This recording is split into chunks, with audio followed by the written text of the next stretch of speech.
Hello friends, welcome to my channel. இன்றைக்கி நம்ம வீடியோவில் யூஸ்ஃபுல்லான கிச்சன் டிப்ஸ் தாங்க கூட நான் ஷேர் பண்ணியிருக்கேன். வீடியோ ஃபுல்லும் பாருங்கள். பிடிச்சிருந்தா சேனலுக்கு ஒரு லைக் கொடுங்க. வாங்க இப்போ என்னென்ன டிப்ஸ் சொல்லியிருக்கேங்கிறத வீடியோக்குள்ளே போய் பார்க்கலாம். ஃபஸ்ட்டு இப்போ என்னென்னு பார்த்தீங்கன்னா, நம்ம வீட்டில் சாதம் வடிச்சிட்டு சாதம் மீந்திருக்கும். அப்படியே நம்ம எடுத்து வச்சுருவோம். ஒரு சில சமயத்தில் அந்த சாதத்து மேலே எறும்பு ஏறி இருக்கும். அந்த சாதத்தை நம்ம பயன்படுத்த முடியாது. அந்த மாதிரி இல்லாமல் இருக்க இந்த மாதிரி ஒரு தட்டு எடுத்து வச்சுக்கோங்க. தட்டில் கொஞ்சம் போல் தண்ணி ஊற்றிடுங்க. தண்ணியை ஊற்றிட்டு அது மேலே தூக்கி இந்த சாதத்தை வச்சிட்டோம்னா அது மேலே கொஞ்சம் கூட எறும்பு ஏறாதுங்க. ஏறுனா அந்த தண்ணி ஊற்றி வச்சுருக்கோம் இல்லையா, அது மேலேயே நின்றுக்கும். சாதத்தை தண்ணீரையே வைக்கிறதுனால சாதமும் நீண்ட நேரத்துக்கு நமக்கு வீணாக போகாமல் அப்படியே இருக்குங்க. எறும்பும் ஏறாது. ட்ரை பண்ணி பாருங்கள். வாங்க நெக்ஸ்ட் ஸ்டெப் என்னென்னு பார்க்கலாம். செகண்ட் டிப் என்னென்னு பார்த்தீங்கன்னா, நம்ம வீட்டில் ஏலக்காய் இடிப்போம். ஒன்று வறுத்து இடிப்போம், இல்லை அதை கூட சுகர் சேர்த்து இடிப்போங்க.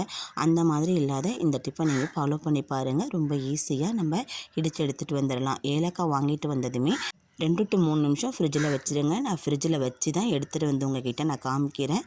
இன்றைக்கி நான் கொஞ்சமாக தான் ஏலக்காய் எடுத்து காமிக்கிறேன். ஏற்கனவே எங்கிட்ட பொடி இருக்கிறதுனால நீங்கள் நிறையா வாங்கிட்டு வரும்போது அப்படியே ஃப்ரிட்ஜில் வச்சுட்டு நீங்கள் அடித்து எடுத்துகிட்டு வரும்போது ஈஸியாக நமக்கு பவுடர் ஆகிடும். வறுக்கவோ இதில் சுகர் சேர்த்து அடிக்கணுங்கிற தேவை இருக்காது. இப்போ நான் அரைச்சிட்டு வந்துட்டு உங்கள்கிட்ட காமிக்கிறேன்.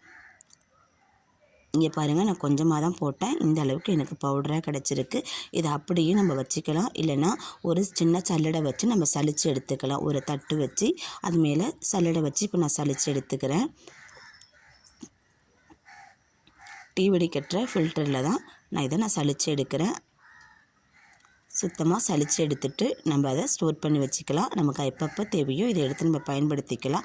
மேலே இருக்கிற துகளை நம்ம டீ டப்பா கூட போட்டு வச்சுக்கிட்டோம்னா, அதாவது டீ தூளில் போட்டு வச்சிட்டோம்னா நமக்கு டீ குடிக்கும்போது நல்லா வாசனையாகவும் இருக்குங்க. செரிமானத்தையும் கொடுக்கும்.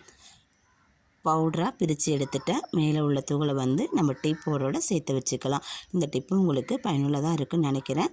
வாங்க இப்போ போய் நெக்ஸ்ட் டிப் என்னென்னு போய் பார்த்து தெரிஞ்சுக்கலாம். நம்ம எல்லார் வீட்லேயும் இந்த மாதிரி திராட்சை வாங்கி ஸ்டோர் பண்ணி வைப்போம்.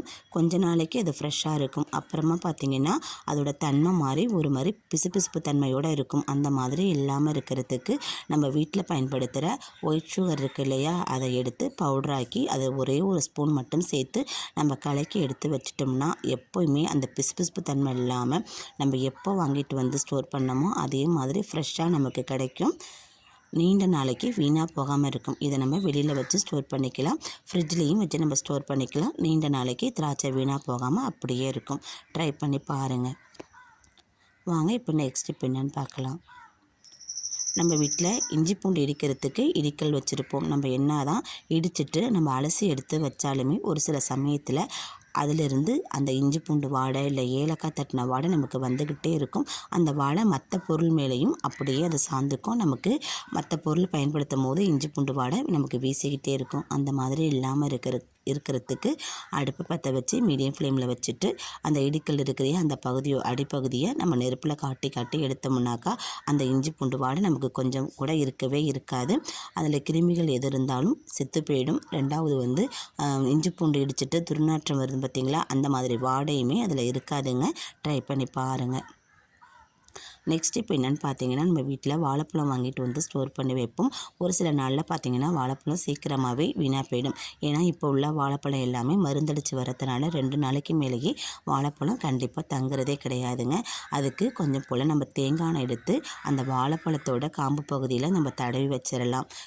நம்ம கடையிலலாம் வாங்கிட்டு வரும்போது நம்ம கொடுக்குற அந்த பாலித்தீன் கவரையே இது மேலே அப்படியே சுருட்டி நம்ம சுற்றி எடுத்து வச்சிட்டோம்னா அந்த காம்பு பகுதியில் கொசும் இதில் உட்காராது. நம்ம பாலித்தீன் கவரை வச்சு இப்படியே சுருட்டி நம்ம எடுத்து வச்சிட்டோன்னா 1 வாரம் பக்கம் கூட வாழைப்பழம் வீணாக போகாமல் நமக்கு அப்படியே இருக்குங்க.